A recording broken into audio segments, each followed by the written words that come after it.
Bienvenue sur notre chaîne YouTube aujourd'hui. Nous allons continuer les enseignements. Aujourd'hui, nous allons parler d'une chose importante qui est la mise en pratique de la vie nouvelle en Christ. Ceci parle exactement pour, évidemment, les enseignants de l'Église ainsi que les anciens de l'Église. Donc, ici, on parle vraiment pour comment mettre en pratique notre vie nouvelle en Christ et pouvoir comment gérer aussi des situations difficiles dans l'Église. Et nous allons lire dans Galates chapitre 6, premier verset qui dit, Frères, si un homme vient être surpris en faute, vous qui êtes spirituels, redressez-le avec un esprit de douceur. Prends garde à toi-même, de peur que tu ne sois aussi tenté. Portez les fardeaux les uns des autres, et vous accomplirez ainsi la loi de Christ. Si quelqu'un pense être quelque chose, quoiqu'il ne soit rien, il s'abuse lui-même. Que chacun examine ses propres œuvres, et alors il aura sujet de se glorifier pour lui seul et non par rapport à autrui, car chacun portera sa propre charge. Que celui à qui l'on enseigne la parole fasse part de tous ses biens à celui qui l'enseigne. Ne vous y trompez pas, on ne se moque pas de Dieu. Ce qu'un homme aura semé, il le moissonnera aussi. Celui qui sème pour sa chair moissonnera de la chair, la corruption, mais celui qui sème pour l'esprit moissonnera de l'esprit, la vie éternelle. Ne nous lassons pas de faire le bien, car nous moissonnerons au temps convenable si nous relâchons pas. Ainsi donc, pendant que nous en avons l'occasion, pratiquons le bien envers tous et surtout envers les frères en la foi. Voyez avec quelle grande lettre je vous ai écrit de ma propre main. Tous ceux qui veulent se rendre agréables selon la chair vous contraignent à vous faire circoncire uniquement afin de n'être pas persécutés pour la croix de Christ, car les circoncis eux-mêmes n'observent point la loi, mais ils veulent que vous soyez circoncis pour se glorifier dans votre chair. Pour ce qui me concerne, loin de moi la pensée de me glorifier d'autre chose que la croix. Paul ici écrit évidemment un enseignement assez dur, assez précis aussi à l'Église, qui fait qu'en sorte nous puissions comprendre quelque chose, parce que Paul commence par quelque chose de très gentil, mais à la fin ça commence à prendre un peu de l'ampleur concernant les enseignants dans l'Église. Quels sont votre comportement aujourd'hui? Parce que les théologiens dérangent quand on enseigne la vérité, mais la vérité doit être enseignée. Et on ne peut pas enseigner dans l'Église ce qui sont nos désirs à nous pour pouvoir que les gens tombent dans le péché. Il faut savoir prêcher l'Esprit de Dieu afin que les gens comprennent et cherchent dans leur Bible la parole de Dieu et comprennent par l'Esprit de Dieu pour avoir la vie éternelle. Donc évidemment, ici, c'est vraiment une admirable manière de traiter un croyant qui a commis une faute. Hein, bien sûr, s'il a été surpris en faute, il faut d'abord le redresser avec un esprit de douceur. Mais aussi, il faut, comme Paul le dit, prendre garde à nous-mêmes de peur qu'on ne soit tenté aussi, comme la personne qui est tombée dans le péché. Donc, évidemment, il faut redresser la personne qui a commis une faute, mais le problème, c'est que il ne faut pas non plus être tenté à tomber dans le même piège que celui qu'on a surpris en flagrant délit dans la faute. Donc, évidemment, il y a un contraste radical avec la loi, parce qu'on exige que le coupable soit jugé. Hein, donc, évidemment, l'Église, dès que quelqu'un a commis une faute grave, ben, il faut qu'il soit jugé. Jugé par qui? Par des hommes. Et pourquoi jugé par des hommes? Par des anciens de l'Église, par des pasteurs ou autres, qui ne sont que des êtres humains comme vous et moi et qui n'ont pas le droit de vous juger parce que la Bible dit, qui es-tu, toi, pour juger? Nous devons reprendre la personne avec un esprit de douceur. Donc le redresser avec un esprit de douceur, mais prendre garde à nous-mêmes de ne pas être tentés à juger la personne. Donc faire attention au jugement que l'on porte sur la personne afin de ne pas être jugés nous-mêmes par Dieu par après. Parce que être surpris en faute s'applique à quelqu'un qui a commis un péché occasionnel, bien occasionnel, plutôt qu'à un pécheur habituel. Donc ici, on parle vraiment des chrétiens. Le chrétien qui a commis un péché doit être pris avec l'Esprit de Dieu, avec la parole de Dieu, ainsi que la prière, de prier pour la personne et de dire, voilà, mon frère, ma soeur, il y a quelque chose que tu as commis, il faut spirituellement reprendre avec douceur et lui expliquer qu'est-ce qui s'est passé, mais de ne pas tomber nous-mêmes dans le péché, je dis encore une fois, de ne pas tomber nous-mêmes dans le péché de juger l'autre qui a commis une faute. Alors là, nous autres, nous commettons une faute en plus, donc le péché ne peut pas se réparer. Donc évidemment, le fautif doit être repris par des chrétiens spirituels. Donc ce qui veut dire, on ne doit pas être repris par n'importe qui dans l'Église, mais des chrétiens spirituels. Ce qui veut dire des personnes qui sont dans la prière, dans la lecture de la Bible chaque jour, qui sont en communion avec Dieu spirituellement et qui ont cet esprit d'écouter et de pouvoir dire à la personne, voilà, nous allons prier ensemble pour ton problème et nous allons résoudre le problème ensemble à travers la prière, à travers beaucoup de choses, pour que tu comprennes qu'est-ce qui s'est passé dans ta vie et pourquoi est-ce que nous devons prier pour toi. Donc, il faut savoir reprendre avec quelqu'un de spirituel. Parce que, pourquoi? Parce que le chrétien charnel, par son attitude dure et froide, pourrait faire plus de mal que de bien à la personne qui a commis un péché. Donc, de plus, le coupable acceptera mal l'exhortation venant d'un chrétien qui n'est pas lui-même chrétien et ni en relation intime avec le Seigneur. Donc, c'est là le problème qui va se passer, parce que si vous êtes chrétien charnel, vous allez donner des conseils assez stricts sur la personne et qui peut blesser la personne spirituellement. Donc, c'est de là qu'après, les personnes ne veulent plus venir à l'église et ne veulent plus écouter la parole de Dieu à cause d'une chose qui a été dite par un chrétien charnel qui n'a même pas utilisé sa Bible pour parler, mais qui a fait par sa propre pensée. Et c'est de là qu'à un moment donné, les gens, spirituellement, se refroidissent et ne veulent plus entendre la parole de Dieu, et encore moins la vérité de Dieu, parce que il y a des pasteurs ou des chrétiens charnels encore aujourd'hui dans notre monde qu'il faut faire attention.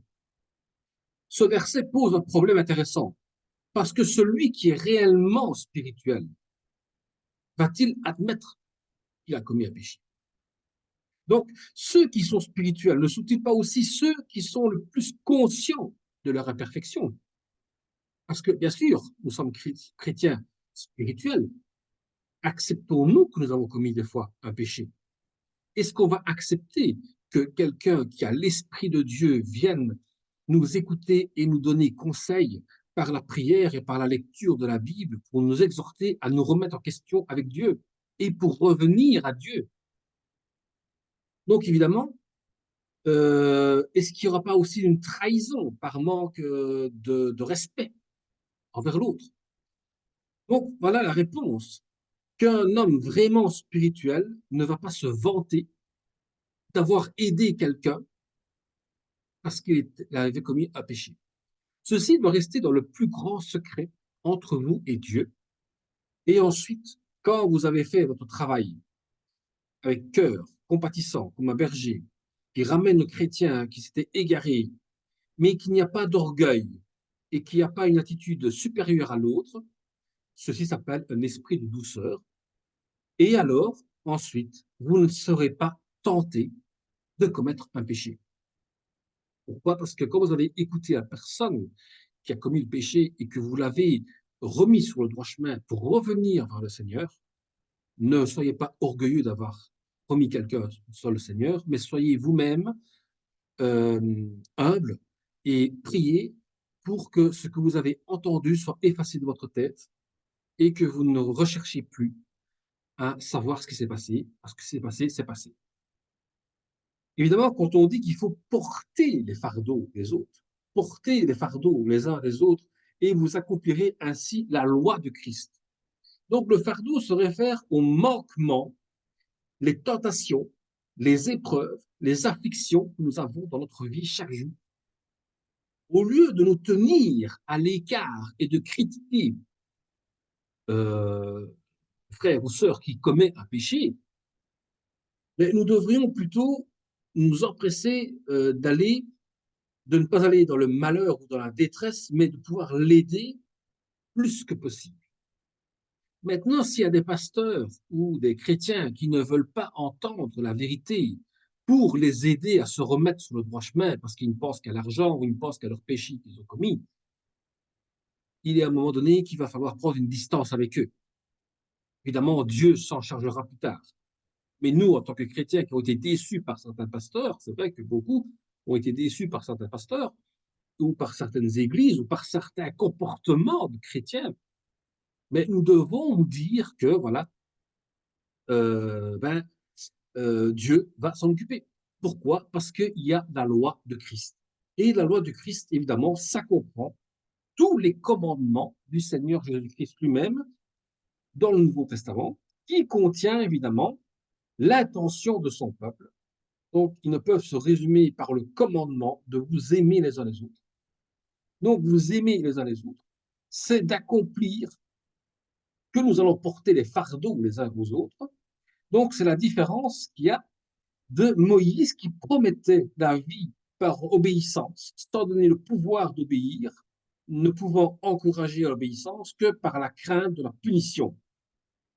D'autre part, la loi de Christ est faite par instruction amicale, donnée à ceux qui ont déjà la vie et les croyants rendus capables de suivre ces préceptes par la puissance du Saint-Esprit, poussés par l'amour de Christ. Donc, vous aimer les uns les autres, c'est pouvoir vous aimer comme Christ nous a aimés. Aimer son ennemi. Ah, ça c'est quelque chose de difficile, mais pourtant il faut l'aimer. Pourquoi? Parce que Dieu aime le pécheur, mais haït le péché. Ce qui veut dire que nous devons accepter certaines choses, des fois, mais nous devons prendre des distances avec des personnes qui ne veulent pas se changer d'attitude. Donc c'est pour ça que nous sommes tous faits de la même pâte, donc, ce qui veut dire que nous sommes tous faits de la même manière, nous sommes tous nés dans le ventre de notre mère, et nous sommes tous nés vous savez comment la nature fonctionne. Quand nous voyons un frère qui pêche dans l'église, ou quand nous voyons un frère qui pêche en dehors de l'église, ou une sœur ou autre dans l'église, un chrétien qui pêche, eh bien, il faut d'abord nous rappeler que nous aussi, on peut être dans le même cas. Et quelle serait notre situation si quelqu'un vient nous reprendre et nous remettre sur le droit chemin par rapport aux problèmes qu'on a causés? Donc, évidemment, le chrétien qui a un complexe parce qu'il se sent supérieur à l'autre, il y a souvent des gens disent oui, moi je suis théologien, je suis plus haut que toi, moi je suis pasteur, je suis plus haut que toi, moi je suis docteur en théologie, je suis plus haut que toi, moi je suis diacre. Il y a tant de choses dans l'église qu'on peut imaginer. Ce n'est qu'un titre. Ce n'est qu'un titre que Dieu vous a donné. Mais vous êtes toujours tous au même niveau. Pasteur, théologien, docteur, apôtre, tout ce que vous voulez, vous êtes tous du même niveau que les autres.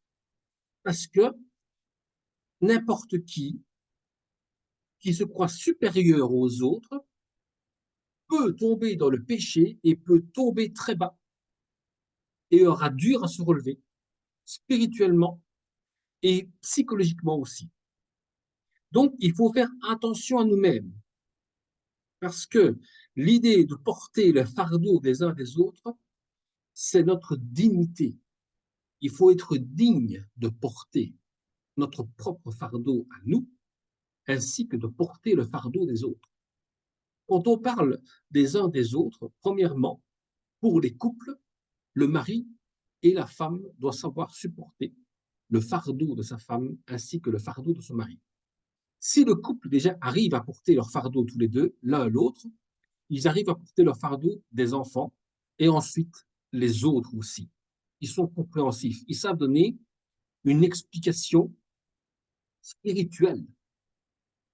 Évidemment, le verset 4, lui, qui dit ici que chacun examine ses propres œuvres et alors il aura sujet de se glorifier pour lui seul et non par rapport à autrui, car chacun portera sa propre charge. Donc évidemment, le verset 4 est très important parce que ce verset semble être un avertissement contre l'attitude que nous avons de nous comparer toujours aux autres et de trouver une satisfaction personnelle.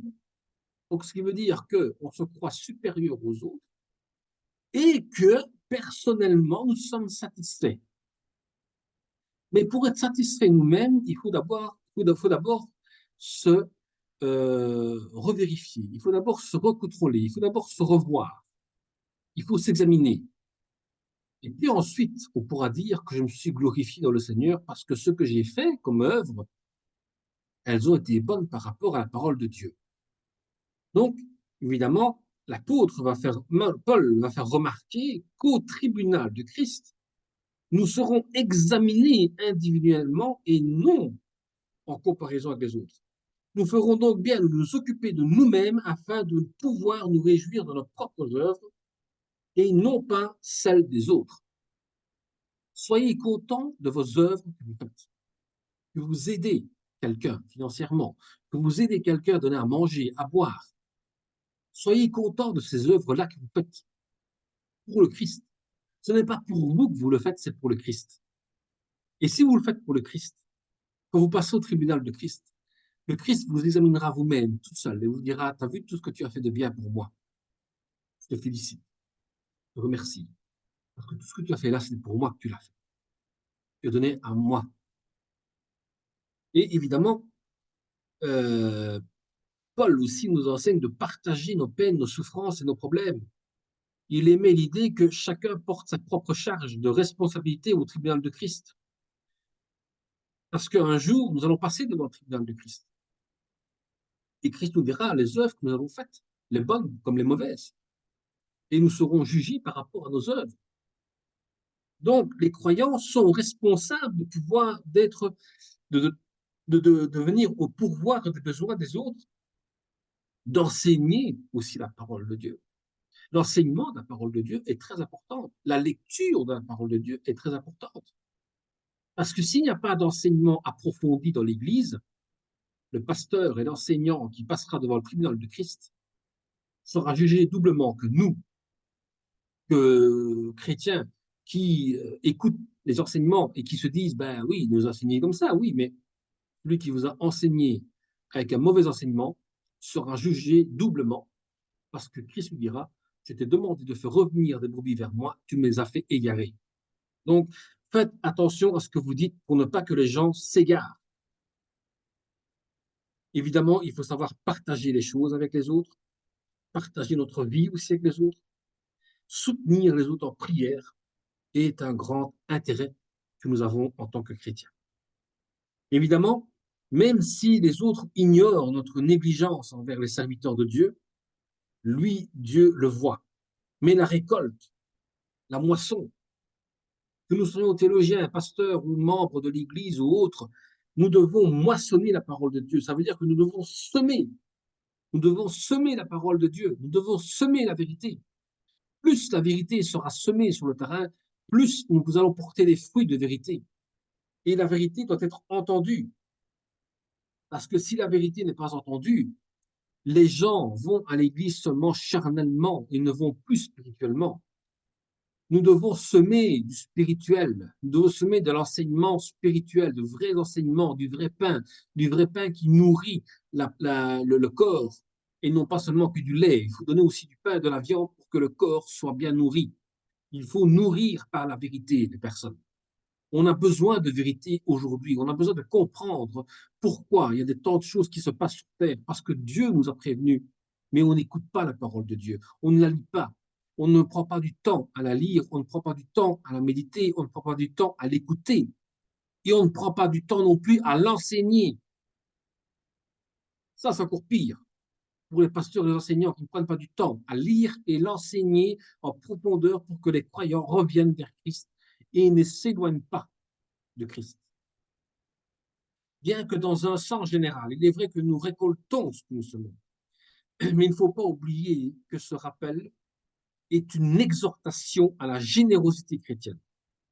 Parce que nous voyons ce que nous semons. Si on sème de la chair, si on sème seulement nos désirs charnels, ceci nous fait penser à parler que de l'argent dans l'Église. Penser à nous-mêmes, penser à nos plaisirs, penser à notre confort. Ça, c'est l'enseignement charnel. Mais l'enseignement spirituel signifie employer son propre argent pour pouvoir aider notre propre famille ainsi que ceux aussi qui sont dans le besoin si on a l'occasion de le faire. Parce que ceux qui vont semer la chair vont avoir des déceptions, des pertes, et vont s'apercevoir qu'en vieillissant, quand ils vont vieillir, ils vont voir qu'ils sont toujours détériorés et puis ils vont mourir. Parce qu'ils parlent que de l'argent. Ils veulent que de l'argent, ils veulent que ça. Dans leur église, il faut remplir les caisses. Mais est-ce que tu remplis la caisse de Dieu? Dieu aussi a une caisse. Dieu attend aussi sa dîme et son offrande. Où est-ce qu'elles sont? Dieu ne te demande pas ton argent. Dieu te demande ta dîme et ton offrande. Ton offrande, c'est quand tu t'offres au Seigneur pour le louer, pour lire sa parole, pour exhorter sa parole, pour renseigner sa parole, tu lui fais une offrande. Ta dîme, est-ce que tu aides ton prochain qui a faim, qui a soif? Est-ce que tu lui donnes un peu de viande, un peu de pain, un peu de l'eau pour qu'il puisse boire et puisse manger?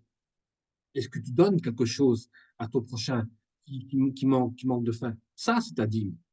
C'est pas l'argent, la dîme. C'est pas l'argent, l'offrande. C'est nous-mêmes qui sommes la dîme, l'offrande pour Dieu. Évidemment, si nous semons l'esprit, nous avons la vie éternelle. La Bible emploie le terme vie éternelle en deux manières. Chaque croyant la possède déjà maintenant, parce qu'il croit en Jésus-Christ, mais le croyant la recevra à la fin de sa vie terrestre, parce que nous avons semé l'esprit. Parce que ceux qui enseignent la parole de Dieu font en sorte que les gens se développent spirituellement. Et plus les personnes vont se développer spirituellement, vont grandir spirituellement, c'est le fruit que nous avons apporté. Moi, mon but, c'est que les gens puissent se développer spirituellement, puissent faire de recherches eux-mêmes dans la parole de Dieu, comprendre la parole de Dieu et me disent de retour, eh bien, je suis fier de ces gens-là parce que ils sont rentrés dans l'esprit de Dieu et nous avons semé l'esprit de Dieu. Et c'est important d'avoir semé l'esprit de Dieu. Donc, c'est pour ça qu'il est important de ne pas détruire les gens spirituellement qui se développent. Laissez-les se développer, soyez derrière pour les continuer à les soutenir, à se développer. Et une fois qu'ils grandissent, laissez-les s'envoler, laissez-les parler de l'évangile ailleurs, laissez-les partir, ne les retenez pas, parce que l'évangile doit être répandu, la vérité doit être répandue partout dans le monde. Évidemment que personne ne se décourage, parce que Paul rappelle au lecteur les récompenses sont certaines. Quoique nous ne verrons pas des choses dans l'immédiat, ce que nous avons semé, mais nous savons que la moissonnerie, que la moissonne, ce qu'on a moissonné dans le champ de blé, le jour après l'avoir semé, eh ben, le domaine spirituel, nous allons avoir des récompenses qui vont se suivre. Et évidemment, on voit aussi comment Paul a rédigé sa lettre. Parce qu'il dit au verset 11, voyez avec quelle grande lettre je vous ai écrit de ma propre main. Ici, on voit que c'est Paul qui l'a écrit, cette lettre-là. Parce que les autres lettres, évidemment, Paul les dictait à quelqu'un d'autre, parce que Paul avait des problèmes de vue, hein, à l'époque, Paul avait un problème de vue, donc évidemment, Paul demandait de dicter sa lettre, quelqu'un dictait sa lettre, lui écrivait à sa place, et aujourd'hui, ici, il a écrit lui-même sa propre lettre. Et ensuite, ben, Paul écrit de lui-même cette grande lettre, ça indique son émotion profonde de devoir combattre les pasteurs légalistes et le sérieux avec lequel il évaluait leur erreur ou leur raison, peut-être sa vue déficiente, comme on l'a pensé. Pourquoi les légalistes? Parce que ce sont des gens qui sont pasteurs d'une église et légalistes sont des gens de loi, sont des gens qui mettent des règlements dans leur église et que tu ne peux surtout pas aller au-delà du règlement qui a été donné de l'Église. Évidemment, si tu n'observes pas les règlements de l'Église, tu risques d'avoir des gros problèmes. Et ceci, Paul s'est battu pour que les chrétiens ne soient pas prisonniers de pasteurs, mais soient prisonniers de Christ lui-même. Nous devons être les prisonniers de Christ. Nous devons vivre pour le Christ. C'est vrai que euh, les légalistes cherchaient à se rendre agréables selon la chair. Beaucoup de pasteurs veulent se rendre agréables par la vue physique, par la vue dont ils prêchent, dont ils enseignent. Ils aiment bien se montrer comme des stars de l'Église, afin de former un groupe important d'adeptes. Ils veulent beaucoup de personnes de leur Église pour dire, voilà, je suis pasteur d'une grande Église. Et ils pensaient y arriver en un instant. Souvent, on veut bien observer le rite des cérémonies, pour autant qu'on ne doit pas changer les habitudes. Il est tout courant aujourd'hui de chercher à augmenter le nombre des membres d'une Église en baissant les exigences. Et Paul, lui, dit qu'il y a un manque de sincérité, que ce sont des faux pasteurs, des faux docteurs, et les accuse de tout faire pour ne pas être persécutés pour la croix de Christ. Vous voyez à combien de pasteurs aujourd'hui arrivent à faire rentrer du monde dans l'Église pour se montrer eux-mêmes qui sont le plus grand pasteur d'une Église et qu'en fait, ils évitent la persécution de la croix. Et nous devons chercher la persécution. Parce que si nous enseignons la vérité, nous serons persécutés, c'est certain. On enseigne la vérité. Je préfère enseigner la vérité et être persécuté parce que j'ai enseigné la vérité que de fuir, que de fuir la crucifixion de ma chair pour ne pas plaire aux autres, parce que je dois plaire à Dieu. Je préfère me crucifier moi-même pour plaire à Dieu que de me crucifier pour plaire aux gens. Je n'ai pas envie de plaire aux gens. J'avais déjà une église, on n'était pas gros monde non plus. On était 10 personnes maximum, mais on était déjà assez. On n'a pas besoin d'avoir une grande église. On n'a pas besoin de se vanter d'avoir des grandes églises. Même si on est 3 ou 4, c'est déjà bon aussi. L'église de maison, c'est les meilleures. Pour étudier la parole de Dieu ensemble, prier ensemble dans un même esprit, dans le même accord. Ce sont des choses importantes. Évidemment, la croix signifie la condamnation de la chair et de ses efforts de plaire à Dieu. Mais la croix sonne le glace de la nature charnelle, de ses efforts, même les plus nobles. La croix signifie la séparation du mal. C'est pourquoi les hommes détestent le glorieux message de la croix et persécutent ceux qui prêchent. Oui, si vous parlez de la croix, si vous parlez de la vérité, vous serez tout le temps attaqué par tout le monde, par n'importe quel moyen. Parce que les hommes ne veulent plus entendre le message de la croix et on vous persécutera dans votre message. Mais n'ayez pas peur d'être persécuté par le message de Christ. N'ayez pas peur d'annoncer la vérité de Christ. Parce que ceux qui vous persécutent, ce n'est pas vous qui persécutent. C'est Christ lui-même qui est persécuté. Et Christ nous a promis, quoi qu'il arrive, il est toujours avec nous. Donc, les légalistes ne s'intéressent pas vraiment à ce que la loi soit observée. Ils voulaient surtout rapidement faire des convertis afin de pouvoir se glorifier, se vanter d'avoir une importante église, d'avoir de gagner des âmes et aussi d'accomplir la loi qu'ils ont créée eux-mêmes dans leur propre Église. Donc évidemment, Paul, lui, ne se vante pas, mais il se glorifie lui-même dans la croix du Seigneur Jésus-Christ. Parce que c'est cette croix sur laquelle Jésus est mort pour le monde, est mort pour nous-mêmes, afin de nous sauver. Paul, lorsqu'un homme est sauvé, le monde prend congé de lui et lui dit, et lui du monde. Donc aux yeux du monde, il n'est plus d'aucun intérêt parce qu'il ne s'intéresse plus à ses plaisirs fugitifs, mais pour lui, le monde a perdu, car il a trouvé ce qui lui satisfait. Évidemment, la croix est la plus grande barrière que nous avons de ne pas être tentés de tomber dans le monde. C'est une séparation entre le monde et Dieu. Il est préférable de mettre la barrière entre le monde et Dieu, de vivre avec Dieu, que de vivre dans le monde aujourd'hui et de se perdre jusqu'à la grande tribulation. Évidemment, aujourd'hui, nous sommes une nouvelle création. Aujourd'hui, nous sommes appelés à enseigner la vérité de Dieu. Aujourd'hui, nous sommes appelés à dire la vérité de Dieu. Il n'est plus temps de perdre du temps pour enseigner la parole de Dieu. La parole est enseignée plus que possible dans la vérité. Non pas pour plaire aux gens, mais pour que vous reveniez à Dieu. Tel est le but de mon message, tel est le but de mon enseignement, c'est que vous vous développez spirituellement, que vous grandissez spirituellement, et qu'en plus vous enseignez aussi la vérité comme moi je l'ai enseigné, afin que d'autres entendent votre vérité et la vérité de Dieu. Que Dieu vous bénisse et à très bientôt pour un nouvel enseignement.